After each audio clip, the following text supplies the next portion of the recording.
Hello friends, welcome back to our channel. ఈరోజు కూడా ఒక మంచి మనసుకు నచ్చే కథతో మీ ముందుకైతే తీసుకుని వచ్చేసాము. ఈ కథ నచ్చితే దయచేసి లైక్ చేయండి. ఎంతో కష్టపడి కథలను పొందుపరిచి మీ ముందుకు తీసుకువస్తున్నాము. దయచేసి మన ఛానల్ని సబ్స్క్రైబ్ చేసుకొని మమ్ము ఇలానే ఎంకరేజ్ చేయాలని కోరుకుంటున్నామండి. ఇక లేట్ చేయకుండా వీడియో స్టార్ట్ చేస్తామండి. ఇంకొక చిన్న విన్నపం, వీడియో నచ్చితే మరచిపోకుండా దయచేసి లైక్ చేయండి. అనుపమ, ఇంకా రెడీ అవ్వకుండా అలాగే మొద్దులాగా కూర్చున్నావేమే?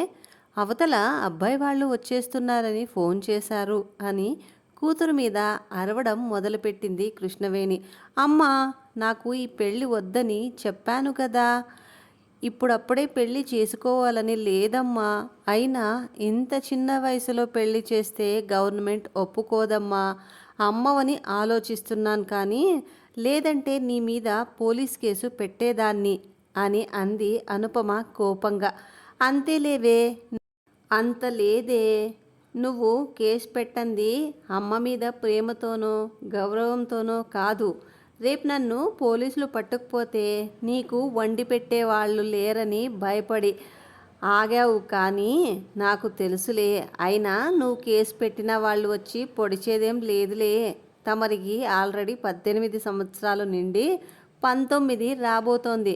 18 ఏళ్లకి పెళ్లి చేయొచ్చు అని గవర్నమెంట్ చెప్పాక ఇంకా నాకేం భయం అని అంది కృష్ణవేణి కూతురు వైపు చూస్తూ. అమ్మా, ఇన్ని మాటలు చెబుతావు కానీ పెళ్లి చేయడం మాత్రం ఆపనంటావు అంతేగా అని అంది అనుపమ కోపంగా.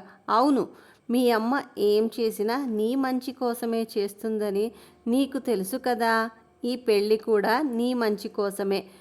నాన్న, అబ్బాయి చాలా మంచివాడని అనిత పిన్ని చెప్పింది కదా. మంచి సంబంధాలు రావడం కష్టం నాన్న. వచ్చినప్పుడు మనం తొందరపడాలి అని కూతురికి నచ్చచెప్పింది కృష్ణవేణి. తల్లితో ఉన్న చనువుతో అన్నీ షేర్ చేసుకునే అనుపమ మొహమంతా కోపంగా పెట్టుకొని, నా ఏజ్ వాళ్ళంతా హాయిగా కాలేజీకి వెళ్ళి బాయ్ ఫ్రెండ్స్ని మెయింటైన్ చేస్తుంటే నేనేమో అప్పలమ్మలాగా పెళ్లి చేసుకొని ఇంకో ఏడాదికి పిల్లల్ని కని నీలాగే వాళ్ళకి 18 ఏళ్ళు, నో నో నో నో 16 ఏళ్ళు రాగానే పెళ్లి చేసి పంపించేసి ఏ 37 38 ఏళ్లకో అన్నీ అయిపోయాయి. కృష్ణ రామ అనుకుంటూ భజన చేసుకుంటానులే. ఇక నా మొహానికి ప్రేమంటే తెలిసే అదృష్టం లేకుండా చేశావు కదమ్మా. ఆ ఫీల్ని ఒక్కసారి కూడా అనుభవించలేదు. నాన్నుండి ఉంటే నాకింత అన్యాయం చేసేవాడు కాదు కదా అని చాలా బాధగా అంది. అలా అని నిన్ను లవ్ చేయమని ఎంకరేజ్ చేసేవాడు కాదులే. ప్రేమ అనేది ఎప్పుడైనా రావచ్చు. పెళ్లి చేసుకొని తీరిగ్గా మీ ఆయన్ని ప్రేమించు. నిన్నెవడొద్దన్నాడే అని అంది కృష్ణవేణి. వెవ్వెవ్వెవ్వె అని వెక్కిరిస్తూ ఆయన్ని ప్రేమించాలట. నేను వాడినే ఎందుకు ప్రేమించాలి? నేను ప్రేమించను, ఐ హేట్ హిమ్ అని తిట్టుకొని వెళ్ళి వద్దని ఎన్నిసార్లు చెప్పినా వినిపించుకోకుండా పెళ్లివారికి కబురు పంపించిన అమ్మని చూస్తే వచ్చే కోపం కన్నా అనిత ఆంటీ మీద వస్తున్న కోపం అంతా ఇంత కాదు. లోకంలో ఇక మంచి వాళ్లే లేనట్టు, ఈయనగారే ఈ శతాబ్దపు ఆఖరి ఉత్తమ పురుషుడైనట్టు బిల్డప్ ఇచ్చి అమ్మని బ్రెయిన్ వాష్ చేసింది అని అనితని మనసులో తిట్టుకుంది అనుపమ. ఇష్టం లేకపోయినా తప్పదు అన్నట్లు రెడీ అయ్యి వచ్చి వాళ్ళకి కాఫీలు తీసుకుని వెళ్ళి ఇచ్చింది అనుపమ. వాట్సాప్లో అమ్మ పిక్ షేర్ చేసింది, కానీ పెళ్ళంటే ఇష్టం లేక పిక్ కూడా చూడలేదు. పెళ్లి చూపులకే ఇంతమంది వచ్చారేంటి బాబోయ్, దీనికే ఇంతమంది వస్తే రేపు పెళ్ళికి వాళ్ళ ఊరితో పాటు చుట్టుపక్కల ఊళ్ళ వాళ్ళని కూడా తీసుకువస్తారేమో అని మనసులో అనుకొని, ఇంతకీ ఈ బ్యాచ్లో పెళ్ళికొడుకు ఎవరో అనుకొని, ఎవడైతే మనకేంటిలే, ఇష్టం లేని పెళ్ళికి మేళం ఎందుకు దండగా అని పెళ్ళిలో తాళి కట్టేటప్పుడు తెలుస్తుంది కదా, అప్పుడు చూడొచ్చులే అని అనుకొని అక్కడే కూర్చొంది అనుపమ. పెళ్ళికొడుకు మేనత్తంట ఆవిడ. వంట వచ్చా, ఈ ఇంటి పని వచ్చా, నా బొందొచ్చా అని కాసేపు నానా ప్రశ్నలు వేసిన తర్వాత కట్న కానుకల్లోకి వచ్చారు. కానీ వాళ్ళు కట్నం ఇవ్వమని అడగలేదు. అయినా కృష్ణవేణి ముందుగానే ఉన్న ఆస్తిపాస్తుల గురించి చెప్పి ఉన్న ఆస్తి ఇద్దరు పిల్లలకి చెరి సమానం అని చెప్పింది. మా వారికి ఆడపిల్ల మగపిల్లాడు అని తేడా లేదు. ఆయన ఉన్నప్పుడు ఇద్దరిని అలాగే చూసుకున్నారు. ఆయన లేకపోయినా నేను కూడా ఆయనకు నచ్చినట్లుగానే అన్నీ చేశాను. ఇప్పుడు కూడా అబ్బాయికి అమ్మాయికి సమానంగా అన్నీ ఇస్తాను అని చెప్పగానే, మీ ఇష్టం చెల్లమ్మ, మీ అమ్మాయికి మీరు ఏం పెట్టుకుంటారో పెట్టుకోండి, మేము ఏమీ అడగము, మాకు పిల్లనిస్తే చాలు అని అన్నాడు ప్రేమ్ వాళ్ళ నాన్న. అంటే అనుపమకి కాబోయే మామగారు. అనుపమ అత్తగారు సరళగారైతే అస్సలు పెళ్లి సంబంధం తన కొడుకుకే అన్న విషయం మర్చిపోయినట్లుగా సైలెంట్గా కూర్చొనున్నారు. ఆవిడకన్నా ఆవిడ ఆడపడుచుల హడావుడే ఎక్కువ అయింది. అది చూసి తనకు ఏంటి టార్చర్ అన్నట్లుగా తల్లి వైపు వింతగా చూసింది. ఏం మాట్లాడొద్దు అన్నట్లు కూతురికి సైగ చేసింది కృష్ణవేణి. అది చూసి కోపంగా మొహం తిప్పుకున్న అనుపమని గమనించాడు ప్రేమ్. అనుపమ కొంచెం మొండిగటం అని ప్రేమ్కి అప్పుడే అర్థమైన సైలెంట్గా ఉన్నాడు. సంబంధం ఖాయం. అప్పుడే పసుపు కుంకుమతో పాటు పట్టుచీర పెట్టి త్వరలోనే పెళ్లి డేట్లు ఫిక్స్ చేసుకుందామని అనుకున్నారు. పెళ్లి కుదిర్చిన అనితే మధ్యలో ఉండి అన్నీ మాట్లాడుతోంది. అనిత కృష్ణవేణికి బాబాయ్ కూతురు, అంటే చెల్లి వరుస. అనుపమకి పిన్ని అవుతుంది. కానీ ఆంటీ అని పిలిచి ఆట పట్టిస్తూ ఉంటుంది. ఇద్దరి పేరుబలాలు కుదరటంతో ఎంగేజ్మెంటు పెళ్ళి వెంటనే జరిగిపోయాయి. ప్రేమ్ వాళ్ళు ఇద్దరు మగపిల్లలే. ప్రేమ్ హైదరాబాద్లో సాఫ్ట్వేర్ జాబ్ చేస్తున్నాడు. ఇక్కడి సాంప్రదాయాలు అన్నీ పూర్తయ్యాక వెళ్ళి ఫ్లాట్ తీసుకొని అనుపమని తీసుకువెళ్ళాలి అనుకున్నాడు. ఈ రోజుల్లో పెళ్ళి కుదరగానే ఒకరి నంబర్లు ఒకరు తీసుకొని రోజు గంటల తరబడి మాట్లాడుకోవడం లాంటివి ఇక్కడ ఏమీ జరగలేదు. ప్రేమ్ అసలు అనుపమతో మాట్లాడిందే లేదు. ఇంకా నంబర్ అంటే దాని గురించి మర్చిపోవడమే. పెళ్ళయి అప్పగింతలు పూర్తయి మొట్టమొదటిసారిగా అత్తగారింట్లో అడుగుపెట్టింది అనుపమ. పెళ్ళికి వచ్చిన బంధువులతో ఇల్లంతా సందడి సందడిగా ఉంది. ఆ సందడిలో ఈ పెళ్ళి తనకు ఇష్టం లేదన్న మాట మర్చిపోయింది అనుపమ. సత్యనారాయణ వ్రతం అయిపోయిన తర్వాత భోజనాలు చేసి బంధువులు ఒక్కొక్కరు వెళ్ళిపోవడం స్టార్ట్ చేశారు. మరుసటి రోజుకి దాదాపు ఇల్లంతా ఖాళీ అయిపోయింది. అక్కని బావని తీసుకుని వెళ్ళడానికి వచ్చాడు రితేష్.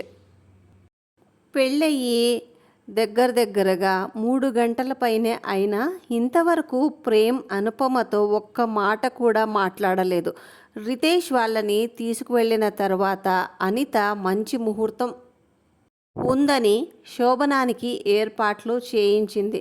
రాత్రికి అనుపమని రెడీ చేసి గదిలోకి పంపించారు. లోపలికి వెళ్లే ముందే అనుపమ తనకు ఈ పెళ్ళి ఇష్టం లేదని ప్రేమ్కి చెప్పెయ్యాలి అని డిసైడ్ అయ్యింది.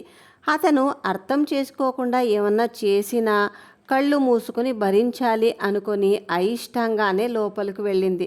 ఫోన్ చూస్తూ కూర్చున్న ప్రేమ్ అనుపమ రావడం గమనించి ఒకసారి తల పైకెత్తి చూసి మళ్ళీ తల వంచుకొని ఫోన్ ఆఫ్ చేసి పక్కన పెట్టేశాడు. ఎంత ఇష్టం లేకుండా చేసుకున్నా ఇలా ఒక అబ్బాయి గదిలోకి, అది ఇంతవరకు పరిచయం లేనతని దగ్గరకు ఒంటరిగా రావడం చాలా ఇబ్బందిగా అనిపించింది. తను ఇబ్బంది పడుతుంది అని గమనించాడేమో. తనే లేచి వెళ్ళి డోర్ లాక్ చేసి వచ్చాడు. అనుపమ చేతిలోని గ్లాస్ ప్రేమ్కి ఇచ్చింది. అతను ఆ గ్లాస్ తీసుకున్నాడు. గదిలోకి రాకముందు అతనికి ఏవేవో కండిషన్స్ పెట్టాలని బాగా ప్రిపేర్ అయింది. కానీ ప్రేమ్ యాటిట్యూడ్ ముందు అవి ఏం గుర్తుకు రాలేదు. నాతో ఏమన్నా మాట్లాడాలా అని సూటిగా అడిగాడు ప్రేమ్. అని ముందు నిలువుగా తల ఊపి ప్రేమ్ని చూడగానే లేదన్నట్లుగా అడ్డంగా తల ఊపింది. అది చూసిన ప్రేమ్కి చిన్నగా నవ్వు వచ్చిన కనిపించనివ్వకుండా కవర్ చేసుకొని ఇటా అటా ఒకవైపు తిప్పు అని అన్నాడు చిన్నగా. ఏమీ లేదు అన్నట్లుగా తల అడ్డంగా ఊపింది అనుపమ. ఓకే అంటూ అనుపమ చెయ్యి తన చేతిలోకి తీసుకోగానే అనుపమ ఒళ్ళంతా చల్లగా అయిపోయి గుండె వేగంగా కొట్టుకోవడం మొదలయ్యింది. అలా అయిపోయిందని అతను ఏమన్నా అనుకుంటాడేమో అని. నాకు ఇదే ఫస్ట్ టైం అని అంది భయం భయంగా. ఓహో, మరి నాకేమో ఆల్రెడీ 10 అయిపోయాయి, ఇది 11ది అని అన్నాడు ప్రేమ్ కళ్ళెగరేస్తూ. అతను ఆ మాటని నార్మల్గానే అన్నా అందులో వెటకారం అనుపమకి అర్థమయ్యి, ఓహో, సార్ పైకి కనిపించేంత సాఫ్ట్ ఏమీ కాదు అని అనుకుంది మనసులో. ఆ మాటకి అనుపమ తల పక్కకు తిప్పుకుంది. ప్రేమ్ అనుపమని తన వైపుకు తిప్పుకొని, నాకు కూడా ఇదే ఫస్ట్ టైం. నీకు ఇష్టం లేకపోతే నేనేం బలవంతం చెయ్యనులే, టెన్షన్ పడకు అని అన్నాడు ప్రేమ్. అయితే నేను పడుకోనా, నాకు నిద్ర వస్తోంది అని అంది అనుపమ. ఆ మాట వినగానే నిద్ర వస్తుందా అని అడిగాడు ప్రేమ్. అని అంది అనుపమ. సరే పడుకో అని తన పక్కకు జరిగి ఆమెకు ప్లేస్ ఇచ్చేసరికి దూరంగా అటువైపుకు తిరిగి పడుకుంది అనుపమ. అనుపమ అలా చేస్తుందని కొంచెం ఫీల్ అయినా బయటపడకుండా తను కూడా లైట్ ఆఫ్ చేసి పడుకున్నాడు ప్రేమ్. ఉదయం లేచి బయటికి వెళ్ళగానే అందరూ తన వైపు ఆశ్చర్యంగా చూడడం గమనించి ఏం మాట్లాడకుండా తన పని తాను చేసుకుంది అనుపమ. ఏం జరిగిందో కూతుర్ని అడుగుతానని కృష్ణవేణి అనడంతో, వద్దక్క, 4 రోజులు ఉంటే వాళ్లే ఒకరినొకరు అర్థం చేసుకుంటారులే అని అడగనివ్వకుండా ఆపేసింది. గలగలా మాట్లాడే అనుపమకి అత్తగారింట్లో సీన్ చూసి మైండ్ పోయింది. 10 మాటలకి ఒక్కసారి మాట్లాడతారు, అది కూడా క్వశ్చన్ తనే వేసుకొని ఆన్సర్ కూడా తనే చెప్పేసుకుంటే ఎగ్జామ్లో ఎస్ఆర్ నో లాగా ఎస్ అయితే ఎస్ అని, నో అయితే నో అని చిన్నగా చెప్తారు అత్తగారు. అత్తగారైతే మూకీ లాంగ్వేజ్లో పిహెచ్డి చేసినట్లు ఉన్నారు. వామ్మో, ఆవిడైతే ఎస్ఆర్ నో కూడా ఎందుకు దండగా అనుకుందేమో, ఓన్లీ తల తిప్పుతుంది అంతే. ఈ సైలెన్స్ డ్రామాకి అనుపమకి పిచ్చెక్కిపోయింది. ప్రేమ్ అంత సైలెంట్గా ఎందుకు ఉంటాడో అప్పుడు అర్థమైంది. లీవ్ పెట్టి చాలా రోజులు అవడంతో ప్రేమ్ హైదరాబాదు బయలుదేరుతూ, నేను ఫ్లాట్ చూసి వచ్చి తీసుకువెళ్తాను అని అనుపమకి చెప్పాడు. వీళ్లతో 4 రోజులు ఉండేసరికి తనకి మాట్లాడడం వచ్చన్న సంగతి మర్చిపోయి సరే అన్నట్లుగా తల తిప్పింది అనుపమ. అందరికీ బాయ్ చెప్పి బయలుదేరాడు ప్రేమ్. ప్రేమ్ వెళ్ళిపోయాక అక్కడ ఉండాలని లేక మామగారిని అడిగి వాళ్ళ ఇంటికి వచ్చేసింది అనుపమ. నిన్న అల్లుడు గారు వెళ్ళారో లేదో ఈరోజు నువ్వు ఇలా వచ్చేసావని తెలిస్తే ఆయన ఏమన్నా అనుకుంటారేమో. మీ తెలుగు అత్తయ్య మావయ్యలు అయినా అనుకుంటారు కదా, మా అబ్బాయి లేకపోతే ఒక్కరోజు కూడా ఉండలేదు అంటూ కూతురిని కోప్పడింది కృష్ణవేణి. ఏంటమ్మా అనుకునేది, ఇంకో 4 రోజులు నేను అక్కడే ఉంటే నన్ను చూడడానికి నువ్వు డైరెక్ట్గా పిచ్చాసుపత్రికి రావాల్సి ఉంటుంది. వామ్మో, ఆ సైలెన్స్ నేను భరించలేను తల్లోయ్. ఒక్కళ్ళు గట్టిగా 4 మాటలు మాట్లాడరు. ఆ టీవీ కూడా సౌండ్ ఉందో లేక మూకీ సినిమా చూస్తున్నారో అర్థం కానట్లు ఉంటుంది. అది వాళ్లకు వినిపించి నాకు వినిపించడం లేదంటే నాకు చెవుడొచ్చిందేమో అని డౌట్ వచ్చింది. నాకు క్షణం, అమ్మా నన్ను అక్కడికి వెళ్ళు అని మాత్రం చెప్పకు, నాకు పిచ్చెక్కేలాగా ఉంది అని అంది అనుపమ. కూతురు అత్తగారింటికి వెళ్ళనని మొండికేసి కూర్చునేసరికి చేసేది లేక సైలెంట్గా ఉంది కృష్ణవేణి. కొత్తగా పెళ్ళైన పిల్లలు ఒకరిని వదిలి ఒకరు ఉండలేరు. అలాంటిది కూతురికి మొగుడిత్యాసే లేకుండా తినడం, టీవీ చూడడంతోనే సరిపోవడంతో కృష్ణవేణికి మనసులో దిగులు మొదలైంది. ఇంతలో ప్లాట్ దొరకకపోవడంతో ఇండివిజువల్ హౌస్లో డబుల్ బెడ్రూమ్ పోర్షన్ తీసుకొని అనుపమని తీసుకువెళ్ళాడు ప్రేమ్. ప్రేమ్ వాళ్ళ బాబాయ్ గారమ్మాయి వచ్చి పాలు పొంగించి వెళ్ళింది. కొత్త ఫర్నిచర్ కొని సామానంతా సర్దుకునే వరకు ఉండి వియపురాళ్ళు ఇద్దరూ కూడా తిరిగి వెళ్ళిపోయారు. అంత ఇంటిలో అనుపమ ఒక్కటే ఒంటరిగా ఉండడంతో తప్పక ప్రేమ్తో మాట్లాడాల్సి వచ్చేది. అలా మాట్లాడడం అలవాటయ్యి మెల్లగా వారి మధ్య దూరం తగ్గడం మొదలయ్యింది. సాటర్డే సండేస్లలో అనుపమని బయటకు తీసుకెళ్లడంతో మెల్లగా ఇద్దరి టేస్ట్లు, అభిరుచులు, ఇష్టాలు ఒకరికి తెలియసాగాయి. ఇండివిడ్యువల్ హౌస్ కావడంతో వాచ్మెన్ ఉండేవాడు కాదు. నైట్ టైం గేట్ ఎవరు ఓపెన్ చేస్తే వాళ్ళ ఫ్యామిలీ వాళ్ళు కానీ మళ్ళీ గేట్ లాక్ చేయాలి. ప్రేమ్కి నైట్ షిఫ్ట్ టైంలో బయటకు వెళ్ళగానే అనుపమ గేట్ లాక్ చేసి వాళ్ళ డోర్ ముందు నిలబడగానే కార్ స్టార్ట్ చేసుకుని వెళ్ళేవాడు. మొదట అనుపమకి ప్రేమ్ అలా ఎందుకు చేస్తున్నాడో అర్థమయ్యేది కాదు. రాను రాను అర్థం చేసుకోవడం మొదలుపెట్టింది అనుపమ. తను పైకి వెళ్ళే వరకు తన కోసమే ఆగుతున్నాడని అర్థమైన తరువాత చిన్నగా నవ్వు వచ్చింది. చాలా కేరింగ్గా ఉంటాడు. ఏది మాటలతో చెప్పకపోయినా చేతలతో చూపిస్తాడు. అనుపమకి ప్రేమ్లోని ఈ యాటిట్యూడ్ మెల్లగా నచ్చడం మొదలుపెట్టింది. ప్రేమ్ ఫ్రెండ్ మ్యారేజ్ రిసెప్షన్కి అనుపమను తీసుకొని వెళ్ళాడు. అక్కడ అందరికీ అనుపమని పరిచయం చేశాడు. శారీ కిందికి కట్టుకోవడంతో కాలుకు తట్టి వెనక్కి పడిపోయింది అనుపమ. అది గమనించిన ప్రేమ్ వెంటనే అనుపమని పట్టుకున్నాడు. ఆల్మోస్ట్ పడిపోయాను అని డిసైడ్ అయిన అనుపమ కళ్ళు తెరిచి చూసేసరికి ప్రేమ్ చేతుల్లో ఉండడం చూసి దేవుడా బతికిపోయాను అనుకొని చుట్టూ చూసింది. ప్రేమ్ ఫ్రెండ్స్ అందరూ ఇటే చూసి wow what a lovely couple అంటూ క్లాప్స్ కొట్టడం మొదలుపెట్టేసరికి అనుపమకి అనుకోకుండా సిగ్గు ముంచేసింది. మొహం కనిపించకుండా దాచుకోవడానికి ప్రేమ్ వైపు తిరిగి నిలబడింది. ప్రేమ్ నవ్వుతూ అనుపమని దగ్గరికి తీసుకున్నాడు. రిసెప్షన్ నుండి బయటికి వచ్చి ఇంటికి వచ్చే టైంలో ప్రేమ్ అనుపమ చేతిని తన చేతిలోకి తీసుకున్నాడు. తొలి రాత్రి రోజు చాలా చల్లబడలేదు, కానీ సిగ్గుతో మాత్రం ముడుచుకుపోయి అతని భుజం మీద తలవాల్చింది అనుపమ.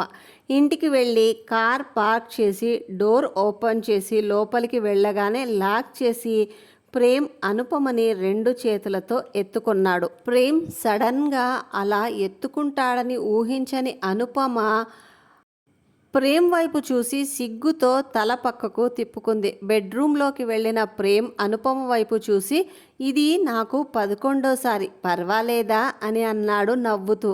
ఆ మాట వినగానే అనుపమకి సిగ్గు నవ్వు ఒకేసారి వచ్చి ప్రేమ్ చుట్టూ చేతులు వేసింది. ప్రేమ్ నవ్వుతూ అనుపమని కౌగిలించుకొని పెళ్లి చూపుల రోజు నిన్ను నీ యాటిట్యూడ్ను చూసి ఈ పెంకి పిల్లను ఎలా హ్యాండిల్ చెయ్యాలి దేవుడా అనుకున్నాను. పర్వాలేదు, దేవి గారు త్వరగానే కరుణించారు అని అన్నాడు ప్రేమ్. త్వరగా ఎక్కడా 6 నెలలు అయిపోయిందిగా అని అంది అనుపమ. నువ్వు నవ్వుతూ ఈ 6 నెలలు నన్ను దూరం పెట్టినందుకు పనిష్మెంట్ ఏమిటో తెలుసా?